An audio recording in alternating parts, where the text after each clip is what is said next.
I'm a mechanic, and let me tell you that about 70% of the broken AC systems that roll into my shop don't need a new compressor. No.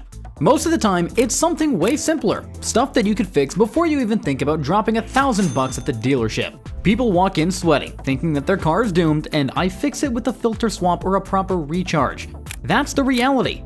In this video, I'm going to talk you through the exact steps that I use in the shop to make an AC blow ice cold again. Pressure checks, finding leaks, cleaning the right spots, and yes, even a little trick with that recirculate button that most drivers don't know how to use. There's nothing fancy going on, just the same process that I would use if I were standing in my own bay handing me the keys. And why does this matter? Well, because a weak AC isn't just uncomfortable, it kills fuel efficiency, makes your car worth less, and let's be honest, it makes summer drives miserable. You don't need that kind of headache. So, if you drive, even for just 5 minutes a week, hit the subscribe button. My shop tips come free here, and trust me, you're gonna want them. Now, let's go ahead and start where I always start, with a pressure check and a leak test. Get that right, and you've already solved 80% of the problem. And stick around for step 5, because that recirculate trick is a game changer that most people have never even tried. Number 1. Diagnosing system pressure and compressor clutch. Now, the first thing I do when an AC comes in blowing warm is check the system pressures. Forget guessing, forget it feels a little colder when I rev the engine. That's all junk. I hook up a proper AC manifold gauge set and read both the low side and the high side. Here's the deal. If the low side is too low and the high side is normal or low, the system is uncharged and there's probably a leak. If both sides are way too high, it might be overcharged or the airflow through the condenser is restricted. If pressures don't move at all when the AC is switched on, then guess what? Your compressor clutch isn't engaging. And that clutch is the boss of the whole show. I always eyeball that guy first. You should see it click in and spin when the AC is commanded. And if it doesn't, then I check for power at the connector. Sometimes it can be as simple as a blown fuse, sometimes it's a bad relay, and sometimes it's just a clutch that's given up. Point is, you can tell a whole lot with just gauges and a pair of eyes before you ever reach for parts. If pressures aren't where they should be, a leak is usually behind it. And leaks are sneaky. I mean, you'd be surprised where refrigerant likes to escape. And that's what I'll show you next. Number 2. Finding and fixing AC leaks. Seals, hoses, O-rings, condensers. 9 times out of 10, if your AC isn't holding pressure, it's because the refrigerant is leaking out. And let me tell you, refrigerant doesn't just disappear into thin air, it escaped somewhere. And my job is to hunt it down.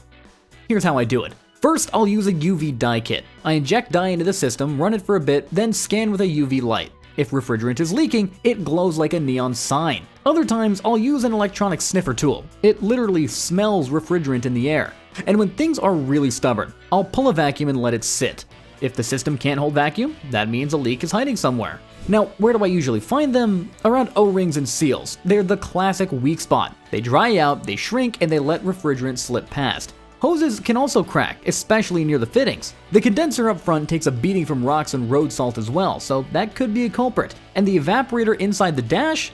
Yeah, that one is a nightmare, but leaks can happen there as well. Fixing depends on where it's leaking.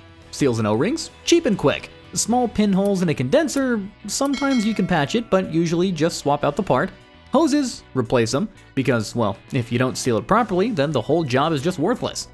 Now, once I've sealed up the system, I don't just slap in more refrigerant and call it a day. There is a right way to recharge the system so that it blows ice cold again. And that's where we're headed next. Number 3. Recharging refrigerant properly. Not too much, not too little. Alright, so the system is sealed. Now comes the fun part, the recharge. And let me be blunt, this is where most people screw it up. Your AC doesn't need a little top up, it needs the exact amount of refrigerant that the factory called for, down to the ounce. The number is printed right there on a sticker under your hood. If you put in too little, the system won't cool. Too much, and the pressure skyrockets. I've seen compressors literally grenade themselves because someone thought, a little extra won't hurt. In the shop, I use a recovery machine that vacuums the system down, then refill it by weight with refrigerant. That way, it is dead on accurate. The DIY kits with a gauge? Better than nothing, but they're pretty easy to mess up. You're basically guessing off pressure, and pressure changes with temperature. When I charge, I'm always watching both low side and high side gauges. As soon as they settle into spec, I stop. And that's when the air at the vents finally hits that ice cold zone that everybody wants. And listen, topping off blindly is not a fix. If the system is low, then it leaked. If you keep dumping cans in, you're really not fixing anything. You're just masking the problem until the compressor dies. Now that the refrigerant is back where it should be, the system can cool itself. But if air isn't moving right, it's still gonna feel weak. That's why my next step is fixing airflow problems that most people never even check. Number 4. Restoring airflow. Cleaning the condenser, cabin filter, evaporator, and blower fan. Alright, so refrigerant is perfect, but if air can't move through the system, then you're still sitting there sweating. That is why I always check airflow. Step 1. The condenser up front. It's basically a radiator for your AC, and it loves to collect bugs, dirt, and road grime. I've seen condensers so caked that you could scrape a sandwich out of them. A quick rinse with a hose or a gentle pressure wash clears the fins and lets refrigerant shed heat properly. Next up is the cabin air filter. Now, this one is criminally ignored. I've pulled out filters that look like someone stuffed a squirrel's nest in there. If the filter's clogged, then air volume drops. You could have ice-cold refrigerant, but barely a whisper coming through the vents. Swapping it literally takes minutes. Then there's the evaporator coil inside the dash. Now, that's where cold happens, and over time it does grow mold, dust, and some gunk. If it smells kinda funky or airflow feels a bit weak, I'll spray in some coil cleaner through the vents or use a foaming kit. Clean coil, better cooling. And finally, the blower fan. If that thing's weak, missing speeds, or squealing, then your vents won't push enough air no matter what. I always run it at full blast to confirm that it's doing its job. Now, here's the thing. Even if your blower is perfect, most drivers are sabotaging their own AC with one button. You know that recirculate mode that everyone ignores? My next step shows you the trick that makes it a game changer. Number 5. Using recirculation mode strategically in vent settings trick. Now, this is the button that almost everyone misunderstands. Recirculate mode. That little looped arrow on your dash? It's not just decoration. It decides whether your AC is cooling down outside air that's 100 degrees out in the sun or inside air that's already been cooled once. When you hit recirc, you're basically giving your AC an easier job, re-chilling air that's already cold. It's how you get that meat locker effect inside your car. I use it every time I'm stuck in traffic or parked in the heat. Now, when do I turn it off? Well, when the windows start fogging in wet weather or if the cabin smells like a gym locker.